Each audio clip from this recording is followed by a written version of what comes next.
கருப்பு சிவப்பு கொள்கையை தாங்கி களத்தில் பணியாற்றும் இளைஞரணி பட்டாளம் இங்கே கூடியிருப்பதை பார்க்கும்போது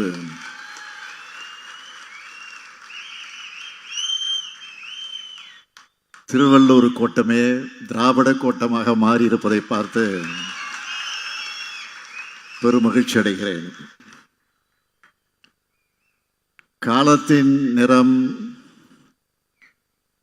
கருப்பு சிவப்பு எனும் அறிவு கருவூலத்தை தமிழ் சமூகத்துக்கு அளிக்கின்ற நூல் வெளியீட்டு விழா தமிழ்நாட்டின் லட்சிய கொடியாய் விளங்குகிற நம்முடைய கருப்பு சிவப்பு இருவண்ண கொடிக்கு வயது 75 என்பதை முன்னிட்டு வரலாற்று கண்காட்சி, இருநாள் கருத்தரங்கம், முற்போக்கு புத்தக கண்காட்சின்னு இளைஞரை முன்னெடுத்திருக்கக்கூடிய இந்த கொள்கை திருவிழாவில் பங்கெடுத்திருக்கக்கூடிய நம்முடைய கழக பொதுச் செயலாளர் மாண்புமிகு அமைச்சர் அண்ணன் துரைமுருகன் அவர்களே, கழக பொருளாளர் அருமை சகோதரர் TR பாலு அவர்களே, முதன்மை செயலாளர் மாண்புமிகு அமைச்சர் K நேரு அவர்களே, துணை பொதுச் செயலாளர்கள் I பெரியசாமி அவர்களே, பொன்முடி அவர்களே, திருச்சி N சிவா அவர்களே, ராசா அவர்களே, அந்தியூர் செல்வராஜ் அவர்களே, சாமிநாதன் அவர்களே, இந்த கொள்கை திருவிழாவுக்கு வித்திட்டு திக்கட்டும் திராவிடம் எதிரொலிக்க கடுமையாக களப்பணியாற்றும் கழக இளைஞரணி செயலாளர் மாண்புமிகு துணை முதலமைச்சர் அருமை தம்பி உதயநிதி அவர்களே,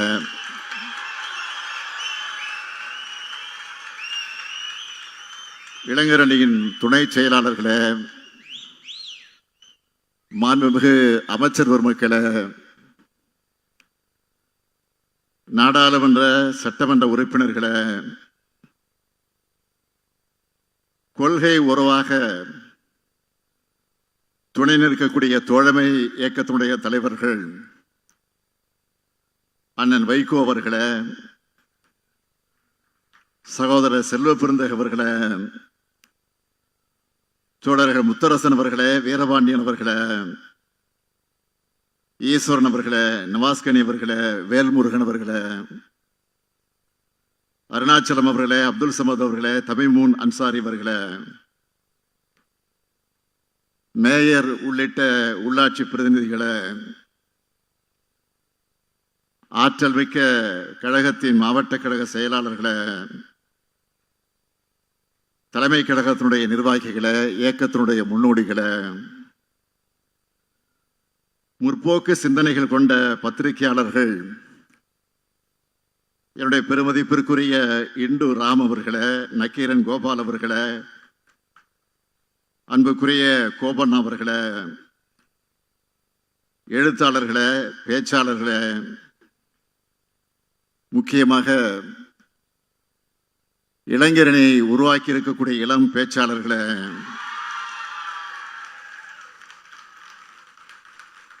என் பாசத்திற்கும் பேரன்பிற்கும் உரிய ஈடு இணையற்ற இளைஞரணியினுடைய நான் வளர்த்த என்னரும் இனிய நண்பர்களே,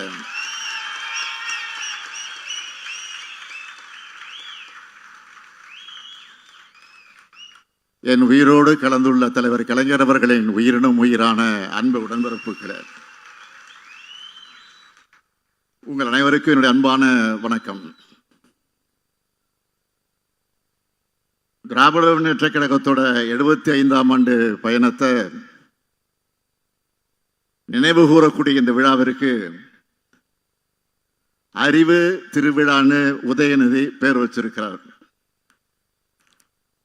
இதைவிட பொருத்தமான தலைப்பு வேற இருக்க முடியாதுன்னு தான் சொல்லணும். கழகத்தை தொடங்கினது அறிஞர் அண்ணா. 50 ஆண்டு காலம் அதை கட்டி காத்தவர் நம்முடைய முத்தமிழறிஞர் கலைஞர்.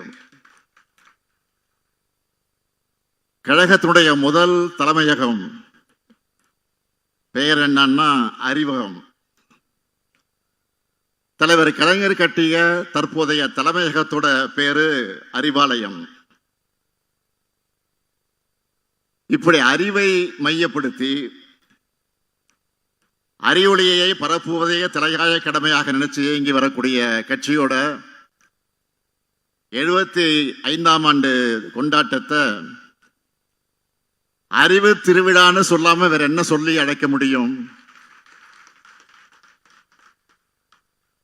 உலக பொதுமறை வழங்கிய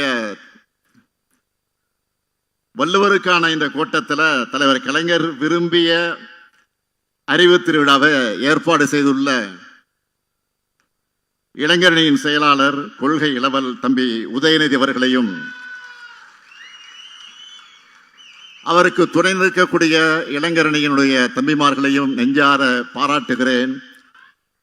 தலைமை கழகத்தின் சார்பில் அவர்களை மனதார வாழ்த்துகிறேன். கடந்த ஒரு மாத காலமாக இந்த அறிவு திருவிழாவுக்கான பணிகள் தம்பி உதயநிதி அவர்கள் மும்முரமாக ஈடுபட்டு அந்த பணியை அவர் எந்த அளவிற்கு தன்னை ஒப்படைத்துக் கொண்டு பணியாற்றி கொண்டிருக்கிறார் என்பதை முரசொலி செய்திகள் தொடர்ந்து வந்து கொண்டே இருந்தது. நானும் சரி அப்படி என்னதான் நிகழ்ச்சி ஏற்பாடு செய்யறாங்கன்னு பார்ப்போம் அப்படின்னு காத்துக்கிட்டு இருந்தேன். நான் எதையும் கேட்கல இடையில. இந்த அறிவு திருவிழா பார்த்த பிறகு சொல்லுகிறேன், என்னுடைய நம்பிக்கை வீண் போகல என்று சொல்வதை விட, நல்லா கவனிங்க, வீண் போகல என்று சொல்வதை விட நான் நினைச்சதை விட சிறப்பாகவே ஏற்பாடு செஞ்சிருக்கீங்க. வள்ளுவர் கோட்டத்தில் என்ன சொல்றேன், தம்பி உதயநிதியோட கொள்கை பிடிப்பு மிக்க செயல்பாடுகளை பார்க்கிறப்போ ஐயன் வள்ளுவர் சொன்னாரு, மகன் தந்தை காற்றும் உதவி இவன் தந்தை என்னோற்றான் கொள்ளெனும் சொல்ல அந்த குரலுக்கேற்ப தம்பி உதயநிதி செயல்படுகிறான்னு பெருமையோடு சொல்றேன். அந்த பெருமையோடு அவருக்கு ஒரு வேண்டுகோள் வைக்க விரும்புகிறேன். ஏன் என்னுடைய அன்பு கட்டளை என்று கூட சொல்லலாம். இந்த அறிவு திருவிழாவை இத்தோடு நிறுத்தாமல் தொடர்ந்து ஆண்டுதோறும் நீங்கள் நடத்திட வேண்டும். நிச்சயம் இளைஞரணி இதை சிறப்பாக நடத்தும் என்ற நம்பிக்கை எனக்கு நிரம்ப உண்டு. முழுக்க முழுக்க சாமானியர்களால் தொடங்கப்பட்டு 1967 முதல் மாநில கட்சியா ஆட்சியை பிடிச்ச சாதனை பிடிச்ச கழக வரலாற்றை இன்று வரை மீண்டும் மீண்டும் பல்வேறு கோணங்கள்ல பல ஆய்வாளர்கள் ஆர்வத்தோடு ஆராய்ச்சி பண்ணிக்கிட்டே இருக்காங்க. ஏதோ கட்சியை தொடங்கணும், அடுத்த முதலமைச்சர் நான் தான் அறிவிச்சோம்னு நாம் ஆட்சிக்கு வரல. கழகத்தோட தலைவர்கள் இருந்து கடைகோடி தொண்டர் வர சுற்றி சுழன்று பணியாற்றினாங்க. 18 ஆண்டுகள் உயிரை கொடுத்து ஒவ்வொருத்தரும் உழைச்சாங்க. எத்தனை பத்திரிகைகள், எத்தனை புத்தகங்கள், எத்தனை கூட்டங்கள், எத்தனை கொள்கை வகுப்பெடுப்புகள், நாடகங்கள், திரைப்படங்கள், எத்தனை போராட்டங்கள், எத்தனை சிறைவாசங்கள், எத்தனை தியாகங்கள், எத்தனை துரோகங்கள். திமுக உழைத்த உழைப்பு சாதாரண உழைப்பல்ல. சமூகத்துல சரிவாதி மக்கள் படிப்பறிவு கூட இல்லாத இருந்த காலகட்டத்தில் குக்கிராமத்தில் இருக்கக்கூடிய முடி திருத்தும் கூடிய சலூன் கூட மக்களின் சிந்தனையை திருத்துகிற மையமாக செயல்பட்டுச்சு. சைக்கிள் கடை, டீ கடைன்னு ஒரு இடம் விடாம திராவிட இயக்க இதழ்கள் ஒரு திமுக காரர் வாசிக்க அவரை சுத்தி 10 பேர் செவி வழியாக கேட்டு உலக வரலாற்றை தெரிஞ்சுக்கிட்டாங்க. கிராமத்தில் இருக்கிறவங்களும் கியூபா புரட்சியை தெரிஞ்சு வச்சிருந்தாங்க. ரஷ்ய புரட்சி பத்தி படிச்சு ஊக்கமும் உறுதியும் பெற்றாங்க. இப்படி நாம் பெற்ற வெற்றி என்பதை இனி யாரும் படைக்க முடியாத வரலாற்று சாதனை. இந்த வரலாறு பற்றியெல்லாம் தெரியாத சிலர் நம்மை மிரட்டி பார்க்கிறாங்க. இன்னும் சில அறிவியலிகள் திமுக போலவே வெற்றி பெறுவோம்னு பகல் கனவு காண்றாங்க. திமுக போல் வெற்றி பெற திமுக போல் உழைப்பும் அறிவும் தேவை. ஒரு சூரியன், ஒரு சந்திரன், ஒரு திமுக தான். இப்படி ஒரு இயக்கம் இந்த மண்ணில் தோன்ற முடியாது. இந்த வரலாற்றையும் நம்மோட கொள்கையையும் தம்பி உதயநிதி இளைய தலைமுறையினர் கொண்டு சேர்த்ததால் தான், சேர்க்கிற காரணத்தால் தான் இளைஞரணி செயலாளராக அவர் பொறுப்பேற்றதிலிருந்து லட்சக்கணக்கான இளைஞர்களை கழகத்திற்குள்ள கொண்டு வந்திருக்கிறார். அவங்களுக்கு பாசறை கூட்டங்களை நடத்தியிருக்கிறார். முரசொலியினுடைய கடைசி பக்கத்தில் பாசறை பக்கமாக மாற்றினார். கொள்கைகளை பரப்ப முத்தமிழ் பதிப்பகத்தை தொடங்கினார். தொகுதிதோறும் கலைஞர் நூலகங்களை திறக்கிறார். உங்களை போன்ற இளம் பேச்சாளரை உருவாக்கி இருக்கிறார். இப்ப இந்த அறிவு திருவிழா மூலமாக இளம் எழுத்தாளர்கள், ஆராய்ச்சியாளர்கள் உருவாக்கிட்டு இருக்கிறார். இதுதான் தந்தை பெரியார் செய்த பணி, பேரறிஞர் அண்ணா செய்த பணி, கலைஞர் செய்த பணி, நான் விரும்பும் பணி. இதை உதயநிதி செய்கிற காரணத்தால் தான் தந்தை என்பதை விட இந்த இயக்கத்தோட முதன்மை தொண்டன் என்ற வகையிலே நான் பெருமகிழ்ச்சி அடைகிறேன். இன்னைக்கு வெளியிட்டிருக்கக்கூடிய காலத்தின் நிறம் கருப்பு சிவப்பு புத்தக தலைப்பிலேயே நம்ம இயக்கம் எத்தகைய மாபெரும் அறிவு கருவூலமாக, கொள்கை தீரர்களுடைய கோட்டமாக இருக்குன்னு வெளிப்படுத்தி இருக்காங்க. நம்மோட 75 ஆண்டு கால வரலாற்றையும் சாதனைகளையும் 1120 பக்கங்கள்ல உருவாக்க, ஆலோசனை வழங்க நம்முடைய மதிப்பிற்குரிய சிந்தனை கருவூலம் ஐயா கா. திருநாவுக்கரசு அவர்கள், ஊடகவியலாளர்கள் திருமாவேலன் அவர்கள், விஜயசங்கர் அவர்கள், கோவை செழியன் அவர்கள் ஆகியோரையும், தொகுப்பாசிரியர் செந்தில், கருணா, திவாகர், நிறைமகேந்திரன், பிரகாஷ், கௌதம் ராஜ், பன்னீர் பெருமாள்னு எல்லோரையும் பாராட்டுறேன், வாழ்த்துறேன்.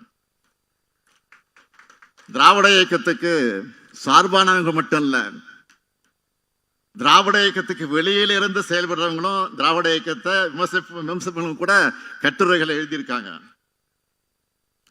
இத்தனை கட்டுரையாளர் பார்வைகளை இப்படி ஒரு புத்தகம் உருவாகிறது மிகவும் சிறப்பு. இந்த புத்தகத்தை எல்லோரும் படிக்கணும், கண்டிப்பா படிக்கணும். இந்த நேரத்தில் இளைஞரணியினருக்கு நான் ஒரு கோரிக்கை வைக்க விரும்புகிறேன்.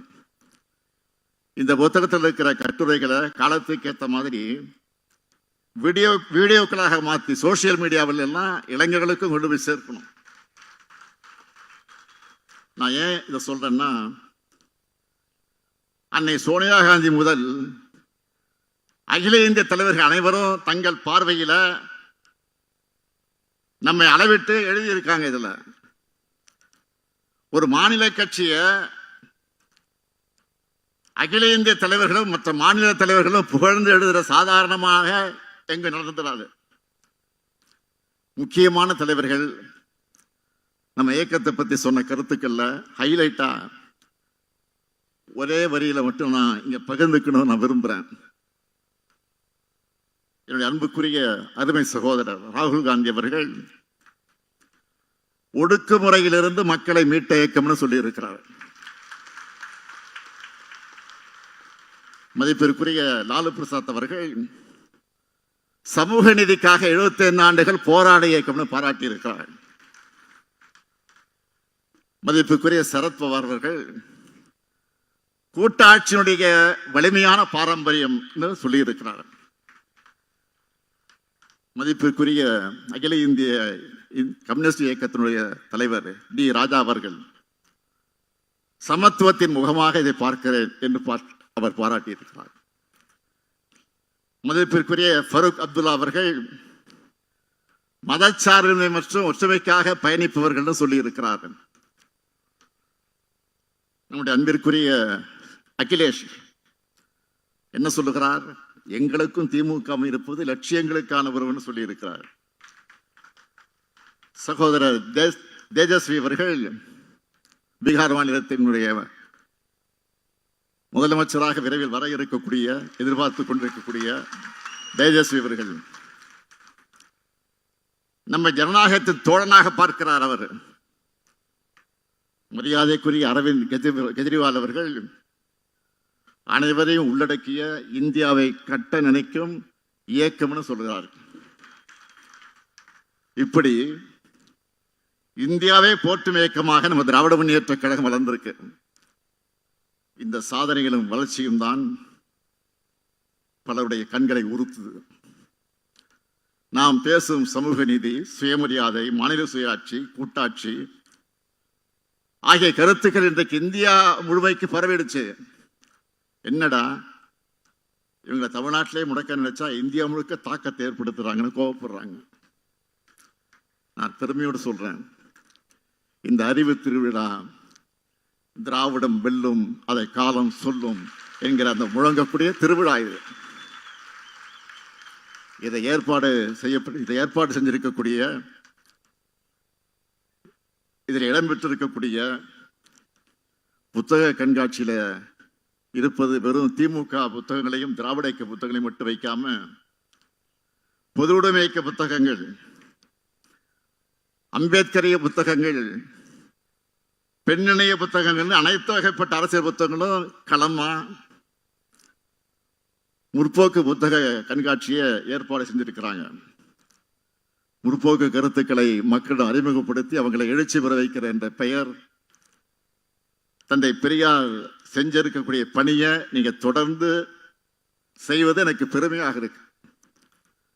இங்க இருக்கக்கூடிய இளைஞர்கள் தம்பிமார்களை பார்க்கிறப்போ இது கூடி களையும் கூட்டம் அல்ல, காலந்தோறும் கொள்கைகளை கூறுகட்டிக் கொள்ளும் கூட்டமாக இருக்கிறத காரணத்தால் தான் எத்தனை பெரிய எதிரிகளாக வந்தாலும், எத்தனை பெரிய தந்திரங்களை கொண்டு நம்ம வீழ்த்த முடியலன்னு உணர்த்துது.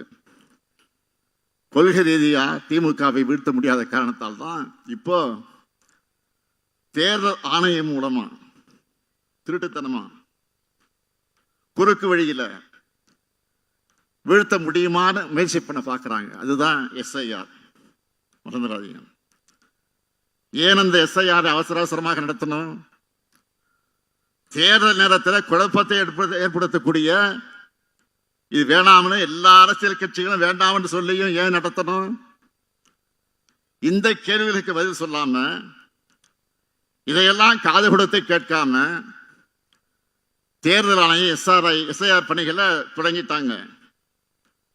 இதுக்கு எதிராக சட்ட ரீதியாகவும் அரசியல் ரீதியாகவும் நாம் போராடிக்கிட்டு இருக்கோம், போராட போறோம், தொடர்ந்து போராட போறோம். அது வேற.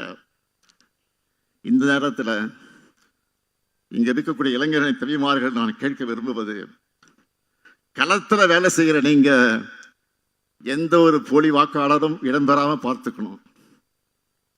உண்மையான நம்ம வாக்காளர்கள் விடுபடாம பார்த்துக்கணும். யாருடைய வாக்குறுதியும் பறிபோகாம பார்த்துக்கணும். அதுக்கான களப்பணி ஆற்றணும். நம்ம இயக்க வரலாறு முழுக்கவே போராட்ட வரலாறு தான். நம்முடைய போராட்ட வரலாற்றை நினைவூட்டும் கொள்கை திருவிழா தான் இந்த அறிவு திருவிழா. முற்போக்கு விழாவா? கருப்பு, சிவப்பு, நீலம் சேர்ந்திருக்கிறப்போ எந்த காவியாலும் நம்ம எதுவும் செய்ய முடியாது.